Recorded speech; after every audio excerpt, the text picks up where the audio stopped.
थोड़ा सा अगर हम गवर्नेंस के इश्यूज़ की तरफ आ जाएं, आप इस पूरे 15-20 दिन से मसलसल उस्मान बुज़दार साहब जो हैं वो दोबारा एक टारगेट है, इसमें कोई शक नहीं है। मैं मानता हूं कि उस्मान बुज़दार को ऑपोजिशन को उनको एक वीक टारगेट समझते हैं और वो उनको वीक टारगेट बन के बार बार जो है उन पे हमला करते हैं।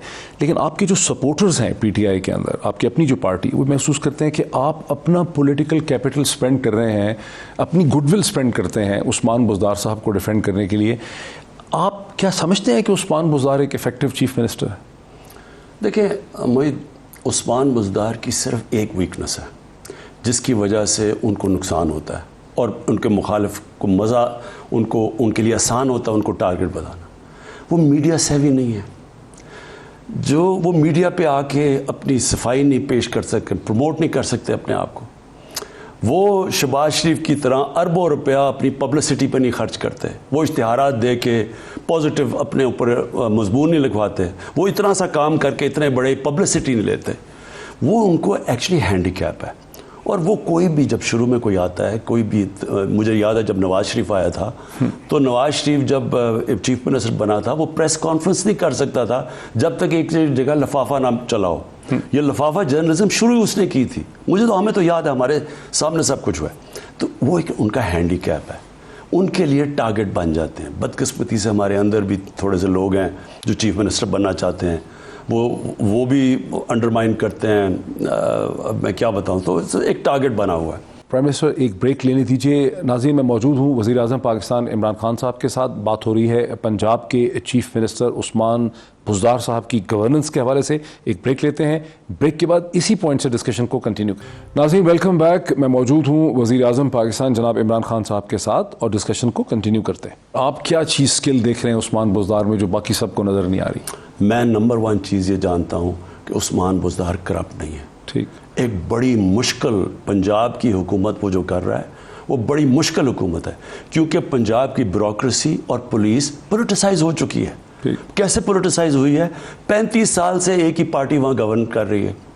हम जब केपी के अंदर जब हमने पुलिस रिफॉर्म्स की तो पहला 1.5-2 साल हमारे लोगों से आया कि जनाब ANP के काम करते हैं नीचे थाने में, हमारे काम नहीं करते।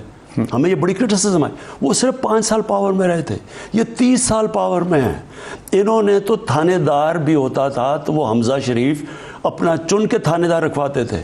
इन्होंने वो जो सारा सिस्टम है ब्यूरोक्रेसी के अंदर भी इनके अपने ख़ास लोग बैठे हुए थे।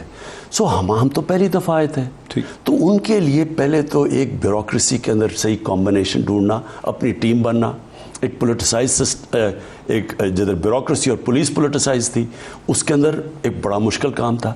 फिर एक कोलिशन गवर्नमेंट, फिर वो एक हमारी एक उसके अंदर कई ऐसे लोग आए जो कि पीटीआई के नहीं थे, यानी बाहर से आए। सो उसके लिए बड़े चैलेंजेस थे। मैं जानता हूँ ठीक, अगर मेरे में एबिलिटी ना होती प्रेशर लेने की, जिस तरह मैंने कोविड की बात की, जिस तरह मुझे इन्होंने, कितना लोगों ने कहा, आपको याद है कि जी तालिबान खान, ये जी कोई मैं जब कहता था कि कोई मिलिट्री सोल्यूशन नहीं है, 10 साल मैंने गालियां खाई लोगों से। मैंने आज तक अपना व्यू चेंज नहीं किया और अल्लाह हक है, आज वो सामने है। मुझे पता था कि इसके ऊपर क्या प्रेशर है, लोगों को तो नहीं पता था। नहीं, वो तो आपका पॉइंट। तो इसलिए मैं एंड में क्या चाहता हूँ उस्मान बुज़दार से, मैं एंड में पंजाब की पुलिस से क्या चाहता हूँ, मैं ब्यूरोक्रेसी से क्या चाहता हूँ, उस्मान बुज़दार से मैं ये चाहता हूँ कि जो हम जो प्रोजेक्ट्स हैं, और हमारे प्रोजेक्ट्स क्या हैं, हमारे प्रोजेक्ट्स हैं आवाम के लिए, लोगों को उठाने के लिए, निचले तबके को उठाने के लिए, निचले इलाकों को। डीजी खान, मुझे बड़ा पैसा खर्च कर दिया डीजी खान जी, ये भी है कंप्लेन की डीजी खान पे बहुत ज़्यादा पैसा खर्च हो रहा है। तो डीजी खान पंजाब का सबसे गरीब इलाका है, सारे सोशल इंडिकेटर्स में, ह्यूमन डेवलपमेंट में वो सबसे पीछे रह गया है। तो मेरी तो पॉलिसी है, हम बलूचिस्तान में पैसा खर्च कर रहे हैं, आपको पता है। अच्छा, लेकिन इस पे मैं पहले क्लियर, हमारी गवर्नमेंट ने बलूचिस्तान में सबसे, फाटा के अंदर सबसे ज़्यादा पैसा क्यों खर्च कर रहे हैं? वो पीछे रह गए हैं, वो जो इलाके पीछे रह गए हैं, जो अवाम पीछे, हमारी वो प्रायोरिटी है। उस्मान बुज़दार से मैं एक्सपेक्ट करता हूँ कि जब उसका दौर ख़त्म हो तो पंजाब में गुर्बत कम हो जाएगी, ये मैं चाहता। अच्छा, अब जो आपकी अपनी पार्टी की क्रिटिसिज्म वो है ये है कि उस्मान बुज़दार को कोई सीरियसली करप्ट नहीं कह रहा, लेकिन वो कह रहे हैं कि वो अपनी टीम को इंस्पायर नहीं करते, वो कॉम्पिटेंट नहीं है, वो कम्युनिकेट नहीं कर सकते, और उसके अलावा उनकी ब्यूरोक्रेसी अनसेटल्ड है। फॉर इंस्टेंस हमने कुछ फिगर निकाले हैं कि 6ठा आपका IGP आ गया पंजाब में, 5वां है प्रिंसिपल सेक्रेटरी टू CM इस वक्त बैठा हुआ है, चौथा चीफ सेक्रेटरी है। और आप सेक्रेटरीज अगर हर डिपार्टमेंट में देखें, हायर एजुकेशन में 8 या 10 दफ़ा, प्राइमरी एजुकेशन में 5 दफ़ा, इंडस्ट्रीज़ में 5 दफ़ा, इरिगेशन में 5 दफ़ा, पाँचवा सेक्रेटरी बैठा है, ट्रांसपोर्ट, एक्साइज, लोकल गवर्नमेंट, सभी डिपार्टमेंट में चौथा पाँचवा कह रहे हैं कि एवरेज है 5वां प्रोविंशियल सेक्रेटरी आ गया है 2 साल में। तो अनसेटल्ड गवर्नेंस। मैं आपको बताता हूँ, शौकत खानम जब बना, हमने क्योंकि यहाँ किसी के पास एक्सपर्टीज़ नहीं थी, तो हम जो चीफ एग्जीक्यूटिव एक स्पेशलाइज्ड कैंसर हॉस्पिटल का था, क्योंकि पाकिस्तान में अवेलेबल नहीं था, हमने इंटरनेशनली एडवर्टाइज़ किया। तो इंटरनेशनली हमने चीफ एग्जीक्यूटिव वहाँ का, और पहले 4 एग्जीक्यूटिव चीफ एग्जीक्यूटिव जो थे वो इंटरनेशनली हमने एडवर्टाइज़ करके लिए। 4 सालों में 4 चीफ एग्जीक्यूटिव गए, आए और गए, हमने निकाल दी।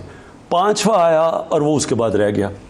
पॉइंट मेरा ये है कि हमारा एंड में उस्मान बुज़दार से ये नहीं लोग पूछेंगे कितनी तब्दीलियाँ हुई, क्या जी पंजाब की आपने गवर्नेंस पहले से बेहतर की, क्या आपने अपने लोगों को, जो हमारा स्टेटेड है, मैं गरीब लोगों को ऊपर उठाया, ये पूछेंगे। देखें, ये कहना कि जनाब वहाँ लोग चेंजेस हो रहे हैं, चेंजेस होंगे, आगे भी होंगे, लेकिन जब तक हमारा तो मकसद ये है कि हम अपने ऑब्जेक्टिव के ऊपर पहुँचें, वो यह है कि वहाँ सिस्टम लोगों को बेहतर दे। पंजाब के अंदर जिस तरह की चीज़ें हुई हैं, जो चीज़ें हमने आहिस्ता आहिस्ता डिस्कवर की हैं, मैं अब आपको जी बड़ा शोर मच गया CCPO पे लाहौर में। पहले ये पूछें कि लाने की क्यों ज़रूरत पड़ी। कई जगह निचले तबके पे पुलिस कब्ज़ा ग्रुप के साथ मिली हुई है, वहाँ कब्ज़ा ग्रुप धंधनाते फिर रहे हैं, और हम क्यों चाह रहे हैं चेंज करें। चेंज इसलिए करें कि लोग बेचारे कब्ज़ा ग्रुपों के हाथों में फंसे हुए हैं। एक आदमी को कत्ल कर दिया उन्होंने, एक आदमी को भी कोई 3 हफ्ते पहले उसको कत्ल कर दिया, उसकी ज़मीन पर कब्ज़ा हुआ था। जब कत्ल किया, पता चला कि हमारा नीचे से पुलिस को सब कुछ पता, तो कब्ज़ा ग्रुप लोगों के साथ मिले हुए थे। तो पॉइंट मेरा ये है कि पंजाब के लोगों ने एंड में ये पूछना है कि क्या पुलिस ने हमारी जान और माल की हिफाजत की या नहीं की। उन्होंने ये नहीं पूछना कितने लोग आपने चेंज किए हैं। लेकिन प्राइम मिनिस्टर, सिर्फ 3 हफ्ते पहले आपने एक टेलीविजन इंटरव्यू में कहा कि शोएब दस्तगीर जब IGP थे, तो आपने कहा कि अब ये कॉम्बिनेशन चीफ सेक्रेटरी और IGP का चलेगा, वो भी नहीं चल सका। अब आप एक नया IGP लेके आए हैं, अब इसकी क्या उम्मीद है कि ये IGP भी चल पाएगा? कोई गारंटी नहीं है इसका। तो सक्सेस ये कि क्या वो परफॉर्म करेंगे या नहीं करेंगे। ठीक, यानी ये तो कोई नहीं हुआ कि वो कितनी देर, और जो वो थे शोएब दस्तगीर, उन्होंने अच्छा काम किया, लेकिन एंड में प्रेरोगेटिव चीफ एग्जीक्यूटिव का होता है। किसी ने एंड में नहीं कहना, अगर पंजाब में लोगों की जान और माल की हिफाजत ना हुई, किसी ने शोएब दस्तगीर को नहीं पकड़ना, उन्होंने उस्मान बुज़दार और इमरान खान को पकड़ना है। लेकिन कंप्लेन ये भी है कि अगर पटवारी की पहले जो फ़र्द होती थी वो अगर 5,000 की बनती थी, तो अब पता नहीं 40,000 रुपये देने पड़ रहे हैं फ़र्द के।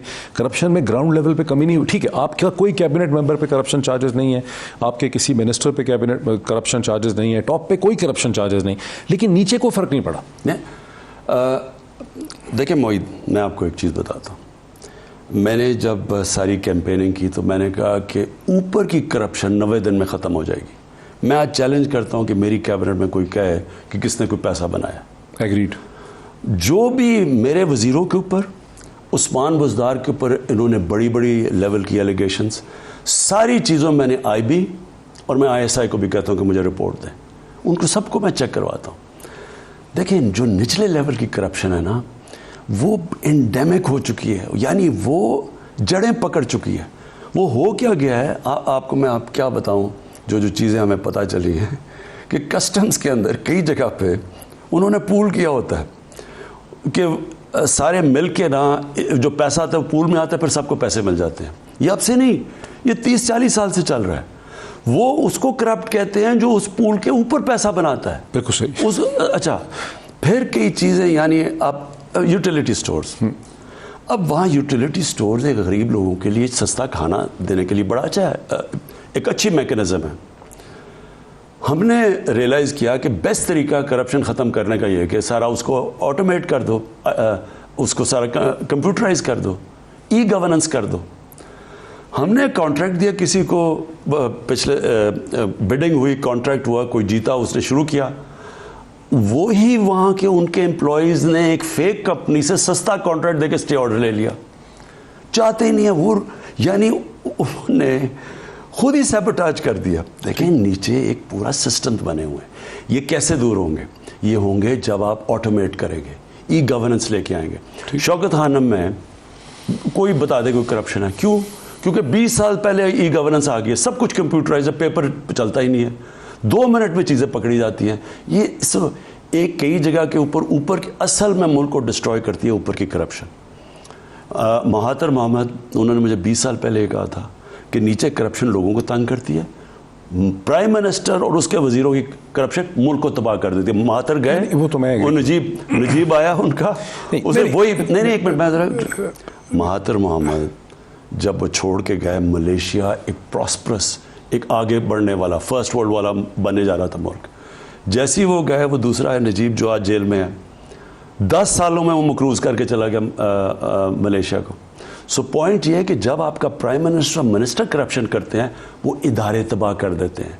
सुप्रीम कोर्ट ने पनामा के केस में जस्टिस खोसा ने कहा कि सारे गवर्नमेंट के इदारे मफलूज हो चुके हैं। वो किए गए थे जो इन्होंने नैब को जब आपस में मिल के इन्होंने चार्टर ऑफ डेमोक्रेसी में अपना चेयरमैन बनाया था, करप्शन तो तब खुले आम।